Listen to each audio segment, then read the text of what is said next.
plaisir pour moi de vous savoir nombreux en train de suivre le journal des SMBDJ. Madame, Monsieur, bonsoir et merci d'être branchés pour vous informer au sommaire.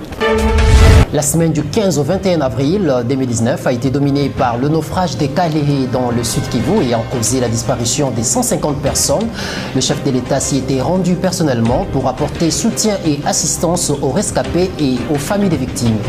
L'actualité, c'était aussi les tractations entre la majorité et l'opposition en vue de l'élection des membres du bureau définitif de l'Assemblée nationale. Les détails dans ce journal, donc voici le développement. Encore une fois de plus, bonsoir. Vous le savez certainement, le président de la République, Félix Tshisekedi, s'est rendu depuis vendredi dernier à Boma, dans le Congo central, pour lancer les travaux de réhabilitation de l'axe routier Boma-Mwanda. Sur la nationale numéro 1, l'asphaltage de cette route des 110 km est exécuté par l'Office des routes. Les détails dans ce reportage. Après Lubumbashi dans le Haut-Katanga, Goma et Beni dans le Nord Kivu, le chef de l'État congolais Félix Tshisekedi s'est rendu à Boma dans le Congo central où il a lancé les travaux de réhabilitation de la route Boma-Mwanda qui s'étend sur 110 km. Sur place à Boma, le président de la République Félix Tshisekedi a aussi lancé les travaux de parachèvement du tronçon Matadi-Boma arrêté depuis quelques mois faute de financement. Ces réflexions routières constituent du point de vue infrastructure une énième réalisation du 5e président de la République depuis son accession à la magistrature suprême. Rappelons qu'avant Boma, le chef de l'État avait été à Calais dans le Nord Kivu où il a assisté des victimes du naufrage ayant causé la disparition des 150 personnes en remettant des bouées de sauvetage et une importante somme d'argent pour apporter assistance aux familles des victimes et aux rescapés. Et puis cette nouvelle qui nous est parvenue après les naufrages qui a causé 150 disparus sur les lacs Kivu à Kalehe dans le site Kivu, le village des Nyabiboué dans le même territoire des Kalehe a été victime d'un incident dans la nuit du 19 au 20 avril 2019 dernier. D'après des sources concordantes, 8 maisons et 10 motos sont brûlées, sans compter d'autres importants dégâts matériels causés par le feu de cet incendie. La situation sécuritaire et humanitaire dans cette partie de la RDC devient de plus en plus préoccupante pour les autorités du pays. Nous allons y revenir avec force et détails dans nos prochaines éditions. Restons toujours à la présidence de la République. La situation sécuritaire à Beni et Butembo était au centre de la réunion de sécurité qu'a tenue lundi 15 avril dernier le président de la République Félix Tshisekedi à Goma dans la province du Nord Kivu. Cette importante réunion pour la sécurisation des villes de Beni et Butembo a été le prolongement du Conseil supérieur de la défense tenu samedi dernier par le chef de l'État à Lubumbashi dans le Haut-Katanga. Compte rendu avec Armandine Polapola.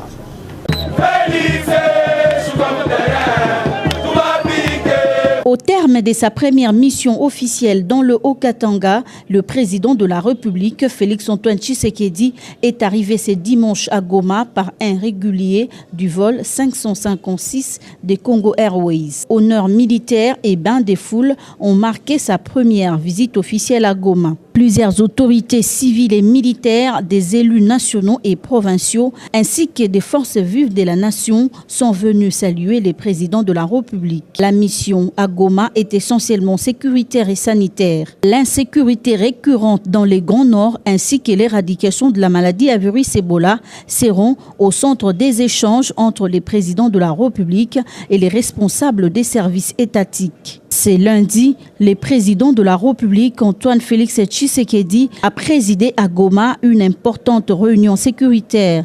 C'est le prolongement de la réunion du Conseil de sécurité de la défense tenue à Lubumbashi consacrée à la situation sécuritaire dans la province du Haut-Katanga. À l'instar de Lubumbashi, des mesures spécifiques ont été prises pour instaurer la sécurité dans les territoires de Beni et Butembo. Les retours de la paix à l'est du pays étaient l'une des promesses dès la campagne du chef de l'État, Antoine Félix Tshisekedi. Rendons-nous à l'hémicycle du Palais du Peuple à présent. Les différents candidats à l'élection du bureau définitif de l'Assemblée nationale ont déposé leur candidature pour ces scrutins prévus pour ce 23 avril. Parmi eux, nous citons la candidate du FCC Janine Mabunda et l'indépendant Henri Thomas Lokondo. Les détails avec Guy Bouchard-Joffé. Ça bouscule depuis ce jeudi au Palais du Peuple, quelques heures seulement avant la tenue effective de l'élection des membres du bureau définitif de l'Assemblée nationale. Malgré la surséance des députés de l'opposition qui ont juré de ne pas participer ni à la composition du bureau, encore moins à cette élection, les autres candidats s'empressent déjà pour les dépôts de leur candidature. Janine Mabunda du FCC, Henri Thomas Lokondo, indépendants, Fabrice Pouela et autres ont déposé leur dossier de candidature et se disent être confiants pour remporter un siège au bureau de l'Assemblée nationale. Le signe du dialogue, de l'écoute et de la proximité. Je n'ai pas beaucoup de commentaires à faire, il faut laisser les députés décider en toute humilité. Merci. On a noté un engouement sans précédent. Est-ce que vous comptez transformer cela au niveau du suffrage? Je vous l'ai dit, aujourd'hui c'était le dépôt, ce n'est pas la campagne et donc je resterai exemplaire en respectant les règles qui sont liées à la campagne. Merci beaucoup. Seulement à côté, d'autres candidatures posent problème et leur formation politique désavoue leurs mandataires. C'est ici le cas de Thomas Lokondo Henri qui au départ était le ticket de Palou et Allier. En dernière minute, il semble être désavoué, mais il reste convaincu de ses valeurs pour conduire les bureaux de l'Assemblée nationale. Je suis candidat indépendant parce que la Constitution et notre règlement intérieur l'autorisent. Et voilà, donc... Au regard des candidatures, c'est Janine Mabunda qui sort favori eu égard à la majorité qui prône pour sa candidature au poste du président de l'Assemblée nationale. Attendons voir. Et puis cette nouvelle, l'opposant Moïse Katumbi Chapwe peut désormais retourner en RDC en homme libre sans être inquiété par la justice. La Cour de cassation a annulé le jugement de condamnation contre le président de Ensemble pour les changements dans l'affaire Stoupis concernant la spoliation des habitations. L'annulation de cette condamnation a été félicitée par plusieurs politiques qui ont salué l'implication du chef de l'État Félix Tshisekedi. Nous allons y revenir dans nos prochaines éditions. Je vous l'ai dit au sommaire, des mesures urgentes ont été prises par le président de la République après le naufrage ayant causé la disparition des 150 personnes sur le lac Kivu dans les territoires des Kaléé. Nous sommes là au sud Kivu. Le président de la République, Félix Tshisekedi, s'y était rendu personnellement pour remettre des bouées de sauvetage et une importante somme d'argent aux rescapés et familles des victimes. Les détails dans ce reportage. Aucun bateau ne devrait naviguer sans des bouées de sauvetage. Pour chaque passager, c'est l'une des mesures prises par les présidents de la République à la suite des naufrages d'un bateau qui a transporté passagers et marchandises survenus à Kaléé, au sud Kivu. Le chef de l'État qui s'est rendu sur place pour se rendre compte de ces drames qui a causé la mort d'une centaine de compatriotes a instruit les autorités compétentes d'ouvrir une enquête pour poursuivre les responsables de cette embarcation. Nous avons pris certaines mesures d'urgence que je vais vous expliquer. Ça, c'est pour le court terme. Mais ensuite, pour le long terme, nous allons voir comment éviter à l'avenir ce genre de drame. Étant donné que la route qui relie Calais à Goma d'une part et Bukavu de l'autre est en mauvais état, je suppose que le trafic lacustre va continuer. Mais pour éviter des catastrophes comme celles que nous venons de connaître, nous allons nous j'ai apporté 1000 bouées de sauvetage que désormais les voyageurs devront porter. Et j'insiste auprès des autorités locales que désormais aucune embarcation ne peut partir sans que ses passagers aient porté ces bouées de sauvetage. Ensuite, nous allons ouvrir une enquête et poursuivre sûrement les responsables de cette embarcation qui a donné la mort. Signalons que ce vendredi, les drapeaux nationaux est en berne en signe des deuil national décrété par le chef de l'État qui a pris en charge l'inhumation de toutes les victimes. La Commission nationale des droits de l'homme, CNDH, a procédé à la publication de son rapport annuel des activités menées tout au long de l'année 2018. C'était en la salle des conférences du ministère des Affaires étrangères. Témoin de l'événement, Benoît Moudouaï. La Commission nationale des droits de l'homme CNDH a publié ce jeudi 18 avril 2019 son 3e rapport annuel tel qu'est recommandé par la loi numéro 13/011/21 mars 2015 en son article 7. Selon ce rapport, des activités de l'année 2018, deux grandes parties en constituent. Il s'agit des activités menées par la CNDH au cours de l'année 2018 et la situation des droits de l'homme en République démocratique du Congo pour la période ouverte par ce rapport, à en croire le président Mwamba Mushikonke Mwamous. Permettez-moi de remercier Dieu Tout-Puissant pour nous avoir permis de nous retrouver encore aujourd'hui. Je vous remercie pour avoir accepté de rehausser une fois de plus de votre présence cette cérémonie consacrée à la publication du rapport d'activité de la Commission nationale des droits de l'homme pour l'année 2018. Aujourd'hui, c'est le tour du rapport d'activité de l'année 2018. Ce rapport comporte deux grandes parties. La première concerne les activités menées par la CNDH au cours de l'année 2018. Et la deuxième sur la situation des droits de l'homme en République démocratique du Congo pour la période couverte par ce rapport. Pour le président Mwamba Mushikonke Mwamous, ce rapport revêt une méthodologie pédagogique en fonction des attributions de la CNDH formulées dans la promotion des droits de l'homme et la protection de ceux-ci. Vous avez vu que notre rapport a une méthodologie pédagogique qui consiste à présenter chaque attribution de notre loi et faire voir au public par rapport à telle attribution, voilà ce que nous avons réalisé. Voilà les activités que nous avons menées. Comme vous le savez, dans notre loi, nous avons des attributions en rapport avec la promotion des droits de l'homme et les attributions en rapport avec la protection. Il s'est à signaler que dans l'ensemble des violations des droits de l'homme, ce rapport que présente la CNDH ne s'est pas exempté de la violation de droits spécifiques liés aux enfants, aux femmes et aux personnes vulnérables. Et puis, dans le domaine de l'aviation, la compagnie aérienne du Rwanda, Rwanda Air, a procédé mercredi dernier à son vol inaugural reliant Kigali-Kinshasa-Kigali. Ce vol a atterri à 11h, heure locale de Kinshasa, avec à son bord une centaine de passagers, témoins de la reprise de la coopération aérienne entre la RDC et le Rwanda. Ferran Toumba pour des explications. La compagnie aérienne rwandaise vient d'ouvrir sa ligne aérienne vers la République démocratique du Congo. C'est la matérialisation de l'harmonisation des relations entre la RDC et les Rwanda dans les domaines économiques. Et c'est ce mercredi 7 avril qui s'est apparu de la compagnie Rwanda Airways.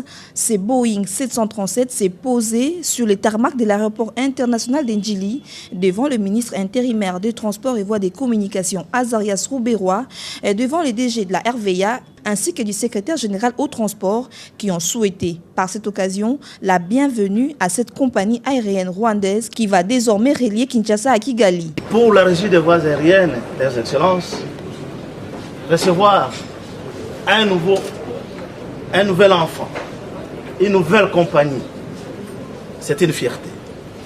Fierté parce que, certes, la compagnie s'est informée de la destination qu'elle vient d'ouvrir. Certes, la compagnie s'est rassurée qu'en allant dans cette destination, elle bénéficiera d'un service de qualité, d'un service de normes qui est requis aux normes. Dans un premier temps, Air Rwanda entend commencer avec 3 vols diurnes par semaine, soit mercredi, vendredi et dimanche, avant de proposer 3 vols de nuit dès le mois de mai prochain. L'atterrissage de Air Rwanda marque ainsi la décrispation des relations entre la RDC et les Rwandais, voulue par les deux chefs d'État, Félix Tshisekedi et Paul Kagame, lors de l'African CEO Forum de Kigali. Kibali Gold Mine se félicite de sa prestation de 2018 après avoir réalisé un nouveau record de production l'an dernier. Son directeur l'a fait savoir au cours d'une conférence de presse tenue récemment à l'hôtel Memling à la Gombe. Kibali Gold Mine, Classée parmi les 10 meilleures mines d'or au monde, a très bien commencé l'année 2019 après avoir réalisé un nouveau record de production l'an dernier, a déclaré le 16 avril le président et directeur général exécutif des Barrick, Mark Briston. Barrick exploite Kibali, une société commune avec Anglo Gold, Ashanti et Sokimo, une entreprise de l'État congolais. S'adressant aux médias et aux partenaires prenantes lors d'une conférence de presse, Briston a déclaré que Kibali ne cessait de battre ses propres records et reste extraction récente de 285 000 tonnes de minerais hissées à partir de son puits en mars. L'alimentation et la récupération sont soit au niveau attendu ou en dépassement. Kibali poursuit l'intégration de nouvelles technologies à son exploitation minière autorisée, un domaine dans lequel sa firme est considérée déjà comme chef de file de l'industrie. Nous pensons diversifier nos investissements. Nous avions un projet qui existait déjà, un projet bancable qui consistait à l'investissement dans une palmeraie qui pouvait employer jusqu'à 15 000 personnes. Kibali, nous sommes respectueux des textes légaux du pays. Mais tout ce que nous demandons, c'est que l'équilibre soit trouvé. Car lorsqu'il n'y a pas d'équilibre, ça devient compliqué. Kibali Gold Mine s'est dit disposé à collaborer avec le gouvernement et l'administration sur les questions concernant les codes promulgués l'année dernière. La cérémonie a été clôturée par la remise de bourses pour encourager les étudiants. Et puis cette nouvelle, les Nations Unies ont réaffirmé lundi dernier leur détermination à accompagner le mécanisme national de suivi de l'accord cadre dans la pérennisation de la paix en République démocratique du Congo. Cette détermination a été confirmée ce lundi par l'envoyé spécial de l'ONU dans le Grand Lac, Xiao Bio, lors de son passage à Kinshasa. Armandine Pola. Les Nations Unies se disent disposées à accompagner le mécanisme national de suivi de l'accord cadre pour la réalisation des résultats concrets dans la pérennisation de la paix, la sécurité en République démocratique du Congo en particulier et dans la sous-région en général. Ces assurances ont été données par l'envoyé spécial du secrétaire général des Nations Unies dans la région des Grands Lacs au cours d'un échange avec les staffs dirigeants du mécanisme de suivi de l'accord cadre. J'ai eu avec le coordonnateur un entretien très riche, très intéressant, très constructif. Nous avons parlé des échéances à préparer et je pense que d'ici avant la fin de l'année, nous aurons des résultats très concrets dans la pérennisation de la paix et de la sécurité dans ce pays et aussi dans la sous-région. Et je lui ai assuré de notre soutien, de notre accompagnement. Nous allons travailler la main dans la main. Mon prédécesseur m'a laissé un héritage très riche, très important. Je pense que les acquis sont déjà là. C'est à nous de reprendre ce patrimoine, cet héritage et sur cette base, engager des actions plus concrètes, plus ambitieuses pour accompagner les organisations régionales, sous-régionales, les pays concernés, avancer à obtenir des acquis plus importants. Pour mener à bon port leur mission, les MNS, par son coordonnateur, estiment que l'accompagnement des uns et des autres s'avère nécessaire. Nous avons parlé de la collaboration et de notre coopération. Comme vous savez, la dernière réunion du Conseil de sécurité a mis un accent particulier sur l'accord cadre. Et pour bien mener cette mission, nous avons besoin du soutien, de l'appui et de l'accompagnement du bureau des représentants spéciaux du secrétaire général des Nations Unies. Signalons que le mécanisme national des suivis œuvre pour l'application de l'accord cadre de la paix, la sécurité et la coopération dans la région des Grands Lacs. Et puis cette nouvelle qui a bougé le monde, la flèche et la toiture de la cathédrale Notre-Dame de Paris, un de joyaux de l'art gothique et emblème de la capitale française, se sont effondrés à la suite d'un incident violent dans la soirée du lundi 15 avril dernier, suscitant une vague d'émotions dans le monde entier. Ferran Toumba nous en dit plus.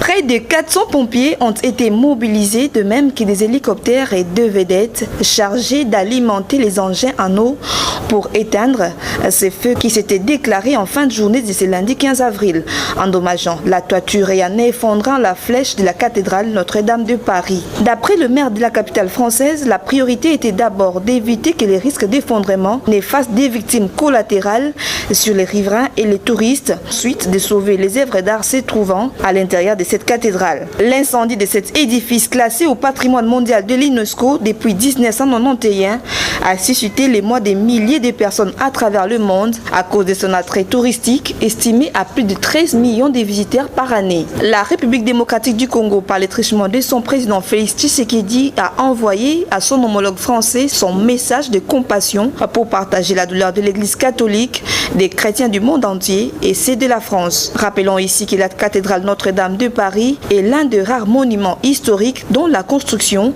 remonte au XIIe siècle après Jésus-Christ.